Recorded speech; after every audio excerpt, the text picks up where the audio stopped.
Bismillahirrahmanirrahim. Assalamualaikum warahmatullahi wabarakatuh. Salam sejahtera bagi kita semua. Kali ini kita akan jelaskan terkait dengan komunikasi sebagai seorang profesional.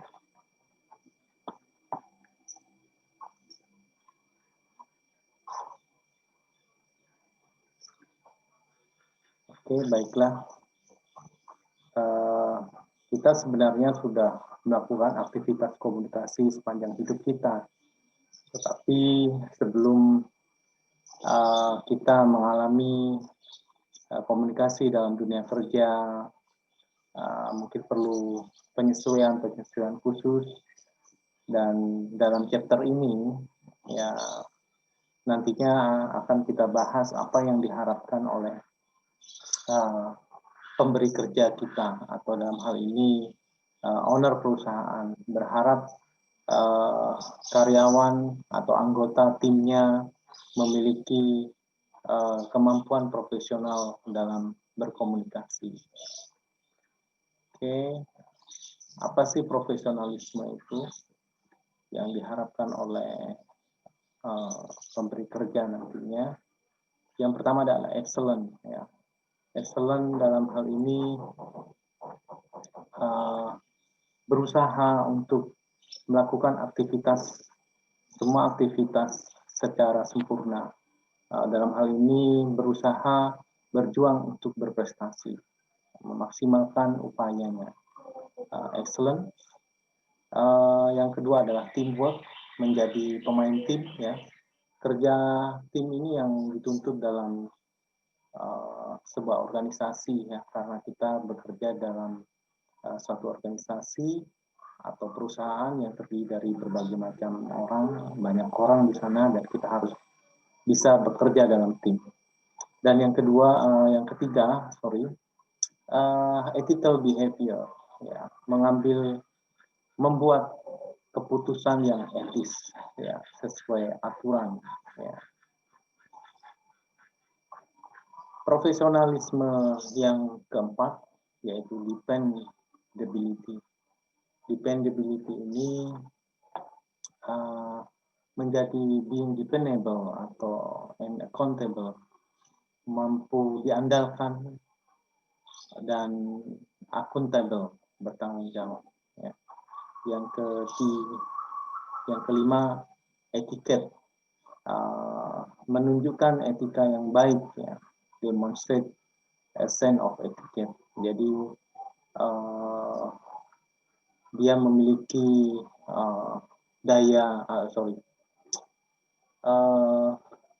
beretika, bahasa kita sederhananya, beretika, ya. Dan yang terakhir, yang keenam, yaitu memiliki sikap positif attitude.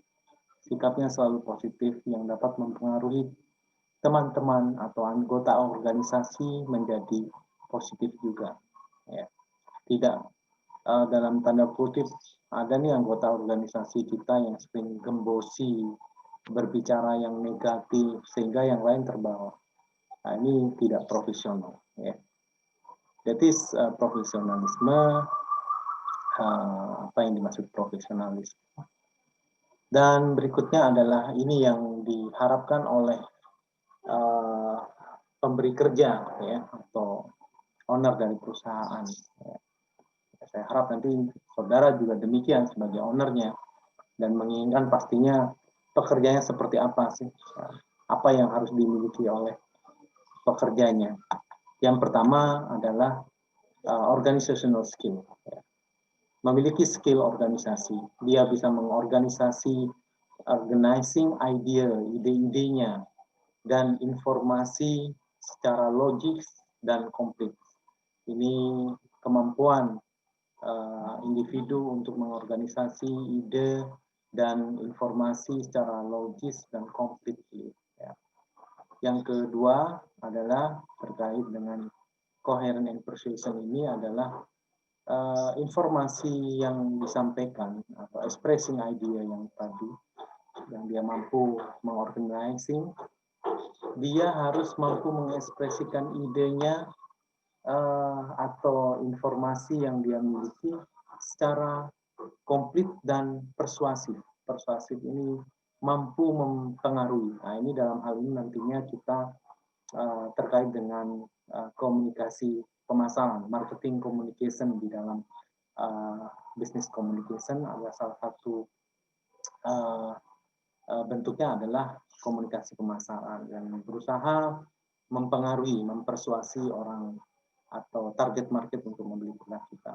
Tetapi dalam hal ini tidak hanya itu, tapi lebih luas, kita diharapkan mampu mengekspresikan ide kita secara lengkap dan mempersuasi, dapat mempengaruhi orang lain untuk menerima ide-ide kita. Yang ketiga adalah active listening skill. Ya. Ini kemampuan mendengarkan secara aktif kepada pendapat orang lain, ya. Dari pada saat kita berdiskusi, berkomunikasi dalam hal ini mungkin dalam satu meeting, kemampuan inilah yang diharapkan dimiliki oleh semua karyawan sehingga dia bisa menyimpulkan, menangkap sesuatu yang memang dianggap penting dalam proses meeting tersebut. Oke. Yang berikutnya, communication diversity. Mampu berkomunikasi dengan berbagai macam diversity, perbedaan, ya. Jadi mampu berkomunikasi secara efektif dengan banyak orang yang dari latar belakang berbeda, from diverse background dan experience, ya, dan pengalaman yang berbeda-beda. Nanti kita kalau bicara di komunikasi bisnis ini, komunikasi dengan organisasi yang dari berbagai macam latar belakang, background, budaya, umur, gender, dan mungkin budaya dan negara yang berbeda-beda, ya. Macam-macam negara memiliki budaya yang berbeda, dan ini dituntut untuk mampu berkomunikasi secara efektif dengan kondisi diversity yang ada. Yang berikutnya adalah communication technology. Terkait hal ini,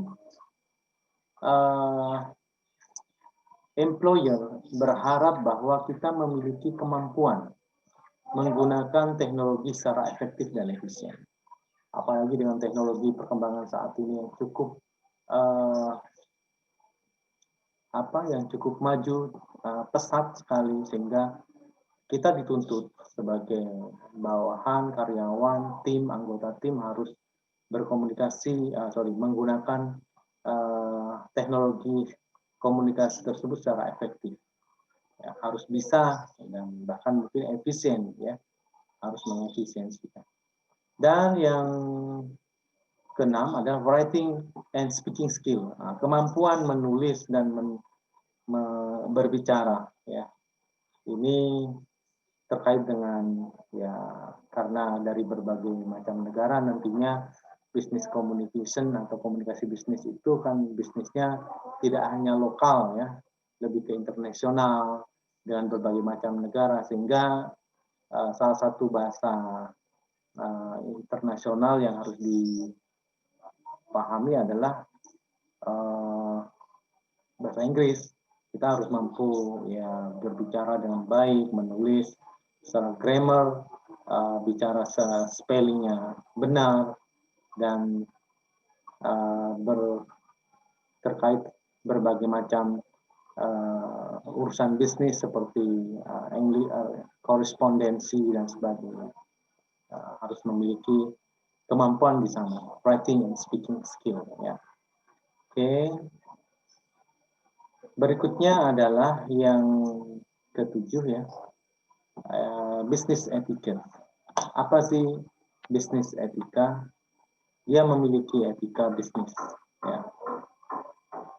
Dalam berkomunikasi dalam ranah bisnis kita harus beretika sehingga bisa mempengaruhi hubungan baik dengan rekan bisnis, rekan kerja, dan sebagainya. Ethical communication, ini berkomunikasi secara etis, beretika, even when choice are not crystal clear, meskipun pilihannya tidak jelas, kita dituntut tetap harus berkomunikasi secara etis. Ya. Yang terakhir adalah time management skill. Ya. Kita diharapkan memiliki kemampuan memanage waktu. Memanage waktu secara bijak dan menggunakan sumber daya yang dalam hal ini sumber daya waktu ya, resource efficiently ya, sumber daya waktu secara efisien, time management skill ya.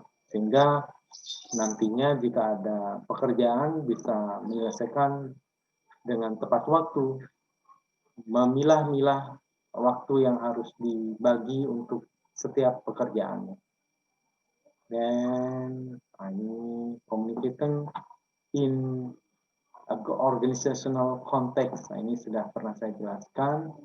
Ada dua jenis, formal and informal communication. Yang ini upward. Upward ini berarti komunikasi dari bawah ke atas, dan downward dari atas ke bawah ya. Ini sudah saya jelaskan. Atasan ke bawahan we call it downward, tapi sesama level atau departemen kita sebut horizontal ya, horizontal communication. Formal, informal. Nah, ini yang informal itu terkait interaksi sama teman kerja, yang kemarin saya sampaikan gosip, grapevine ini sama gosip ya.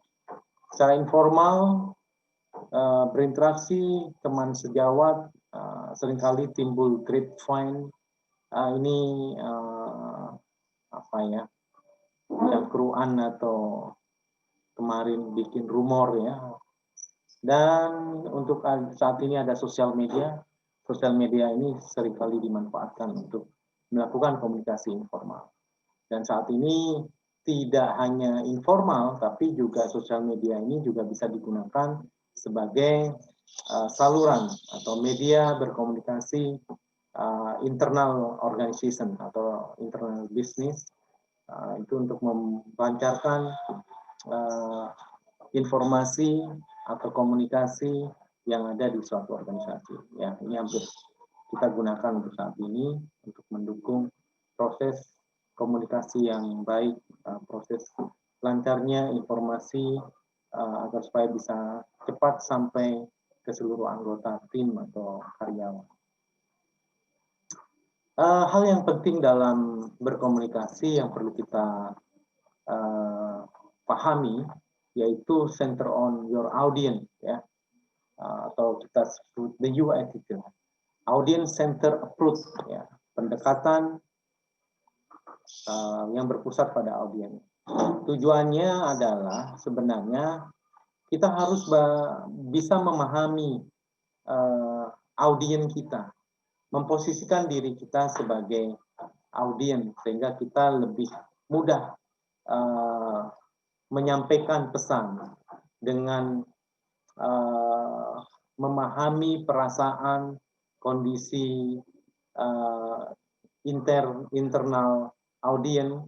Harapannya kita lebih bisa mudah diterima dan kita memahami apa yang terjadi, perasaan yang dirasakan oleh audiens kita di UX. Ini terkait emotional intelligence juga. Ini terkait hal itu juga, bagaimana kita merasakan dari sebagai seorang pemimpin nantinya kita harus memiliki emotional intelligence, merasakan perasaan orang lain, bawahan kita, rekan kerja kita, memposisikan diri kita sebagai mereka, dan sehingga kita bisa mengimajinasikan atau membayangkan apa yang dirasakan oleh mereka. Dan salah satu elemen penting juga yaitu etika ya. elemen dari center on your audience atau audience center communication ini adalah etika. Jadi kita juga harus mempertimbangkan norma dari suatu kondisi atau organisasi tersebut, ya, norma aturan yang ada di perusahaan, ya, agar supaya kita juga mencapai keberhasilan komunikasi ini untuk organisasi juga. Jangan sampai karena kita terlalu mendalami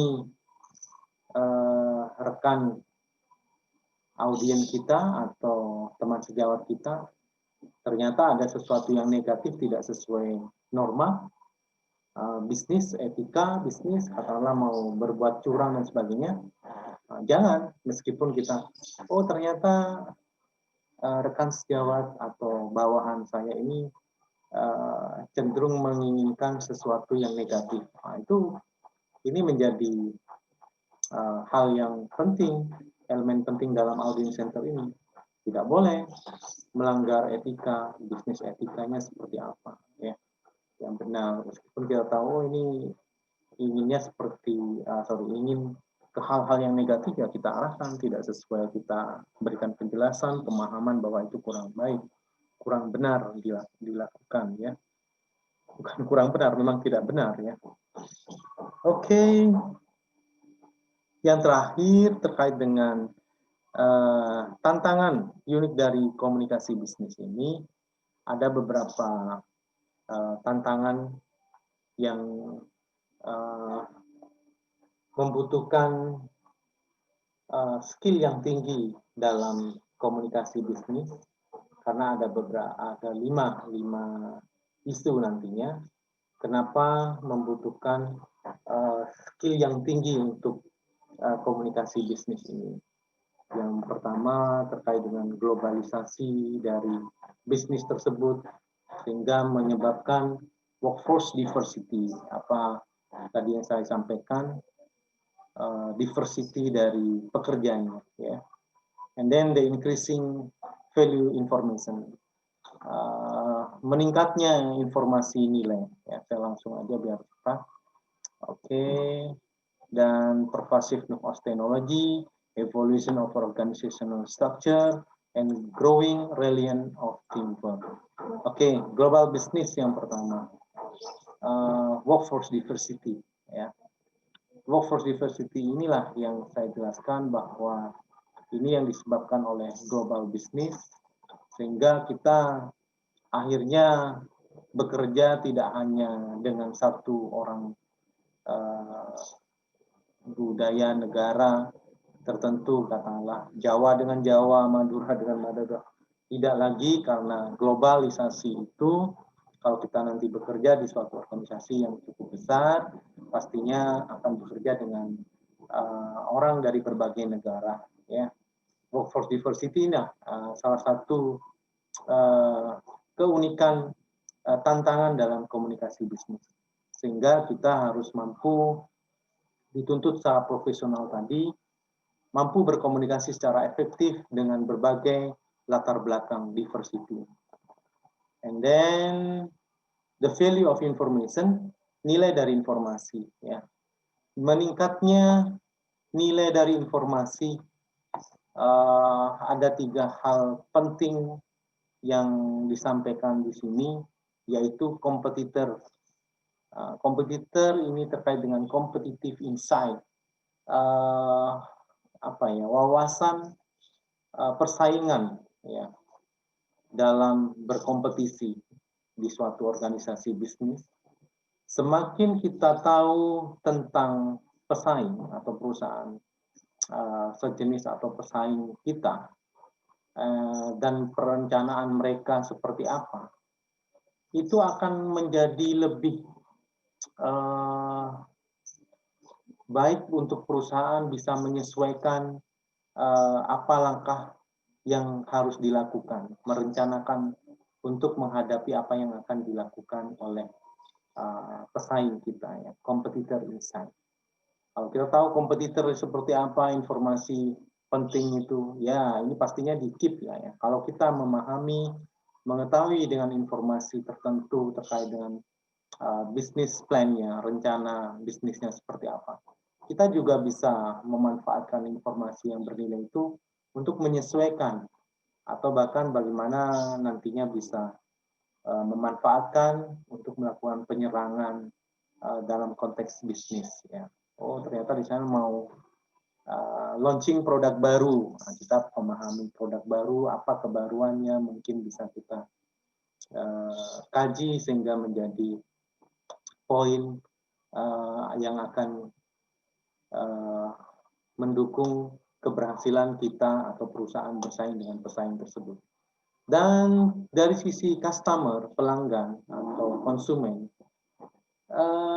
banyak perusahaan itu menginvestasikan waktu dan uangnya untuk memahami konsumennya atau pelanggannya. Tujuannya untuk apa? Karena informasi yang didapatkan nantinya, informasi terkait pelanggan dan konsumen inilah yang akan dianalisis menjadi sesuatu atau menjadi produk atau jasa yang memang diharapkan oleh konsumennya. Sehingga kalau kita memahami konsumen atau pelanggan kita itu menginginkan sesuatu yang seperti apa yang sampai saat ini belum terpuaskan. Sehingga kita bisa mendesain, meng-create sebuah produk atau jasa yang memang saat ini diharapkan. Jadi informasi tentang customer tersebut sangat penting, sangat bernilai, ya. Sehingga kita bisa mendesain atau menciptakan produk sesuai harapan agar supaya konsumen tersebut menjadi puas. Oke. Dan the value of information yang ketiga adalah terkait dengan regulation, regulasi pemerintahan. Ya, ini juga menjadi hal yang penting karena beda pemerintah, beda kebijakan, beda aturan.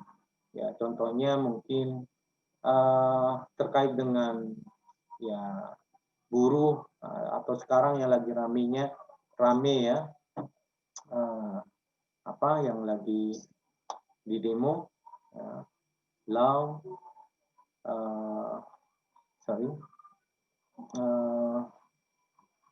what do you call, saya lupa, buruh ya, terkait peraturan buruh, peraturan pajak dan keuangan yang mungkin itu akan berdampak pada kelangsungan sebuah perusahaan. Ya, sekarang kan lagi rame-ramenya nih orang pada demo Omnibus Law. Nah, itu salah satu upaya bagaimana informasi yang didapatkan terkait regulation-nya. Oh ini nanti ke depan akan merugikan katakanlah pihak, kebetulan yang di sini yang banyak dirugikan kayaknya si kaum buruh gitu ya, sehingga mereka berdemo dan sebagainya. Sehingga memang kalau itu ada aturan yang memang nantinya kita mendapatkan informasi terkait berdampak terhadap perusahaan, yaitu hal yang sangat penting saya kira untuk menjadi pertimbangan dalam value information. Oke, berikutnya pervasive technology. Nah, ini terkait dengan teknologi expertise. Teknologi mempengaruhi setiap aspek komunikasi bisnis sekarang ya, karena kita komunikasinya sudah semakin maju teknologinya, sehingga apa yang diharapkan dengan adanya kemajuan teknologi yang sangat cepat ini, kita dituntut setidaknya memiliki kemampuan dasar berkomunikasi dengan teknologi yang ada saat ini. Karena kenapa? Kalau kita tidak mampu dalam menggunakan expert dalam technical, dalam hal ini penggunaan teknologi komunikasi ini, Ini nantinya akan menghambat perusahaan, menghambat individu, rekan kerja dan sebagainya. Sehingga ini menjadi tantangan saat ini untuk semua anggota tim, pemimpin hingga bawahannya diharapkan mampu menggunakan teknologi ini. Ya. Oke, yang terakhir struktur organisasi. Nah, ini terkait struktur organisasi dan gaya kepemimpinan. Ada yang tall, ada yang flat. Kalau tall ini memang terdiri dari beberapa level sehingga informasi seringkali sampainya lama. Sehingga banyak muncul ada organisasi yang flat ya. Flat yang tidak begitu banyak level sehingga informasi itu harapannya bisa sampai dengan lebih cepat dan lebih efektif dalam hal ini. Dan ada yang matrix ini lebih lebih sederhana lagi, dan network ini. Oke. Metrik ini intinya lebih kepada karyawan melapor kepada dua manajer ya sekaligus. Hal ini bawahannya cukup satu, bisa lintas gitu ya, lintas departemen. Tetapi ini meningkatkan beban komunikasi pada setiap orang yang terlibat. Ya. Karena ya itu dia harus melaporkan pada dua pimpinan. Kalau yang network ini yang lebih organisasional struktur jaringan itu juga dikenal sebagai organisasi virtual. Jadi perusahaan melengkapi pegawainya dengan talent layanan dari satu atau lebih mitra eksternal. Jadi berkomunikasi ini melintasi beberapa batas network. Terlepas dari struktur perusahaan, upaya komunikasi juga dipengaruhi oleh budaya perusahaan, yaitu campuran nilai tradisi dan kebiasaan yang memberi perusahaan atmosfer kepribadiannya. Jadi ya ini kan struktur organisasi macam-macam. Kembali lagi ternyata juga tidak terlepas dari budaya perusahaan yang dianut perusahaan tersebut. Ya. Perusahaan yang efisiensi, perusahaan yang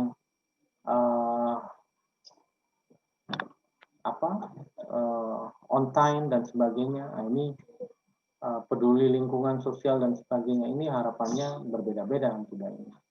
Jadi bentuk organisasi yang macam-macam ini juga menjadi tantangan untuk komunikasi bisnis ke depannya. Oke, reliant on teamwork. Jadi terlepas perusahaan nanti yang struktur tradisional atau yang inovatif tadi, itu kembali lagi fokusnya atau bebannya itu bergantung pada kerja tim, reliance on teamwork. Sehingga teamwork inilah yang menjadi hal penting dalam komunikasi bisnis. Berhasil tidaknya teamwork inilah.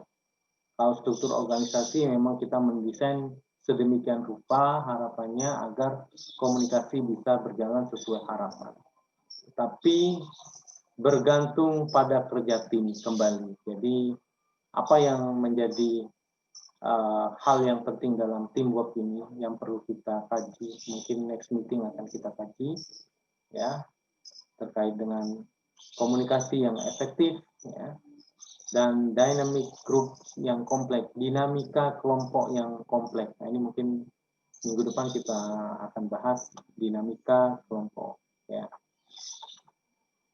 Jadi bergantung pada teamwork, kerja tim inilah yang menentukan. Oke, saya kira karena bergantung pada teamwork, dan dalam teamwork ini ada dua hal yang perlu kita bahas adalah bagaimana komunikasi efektif bisa berjalan dalam teamwork nantinya, dan ada tantangan lain yaitu dinamika kelompok yang kompleks sekali. di dalam sebuah kelompok atau tim itu ada dinamika yang cukup kompleks yang akan mengganggu, yang bisa mengganggu stabilitas kerja atau tugas yang akan dilaksanakan. Saya kira itu aja untuk kali ini. Minggu depan akan kita lanjutkan dengan dinamika kelompok yang kompleks. Ya. Oke, baiklah. Saya harap materi yang saya sampaikan bermanfaat bagi kita semua. Tetap semangat belajar. Saya akhiri. Wabillahi taufiq wal hidayah. Wassalamualaikum warahmatullahi wabarakatuh.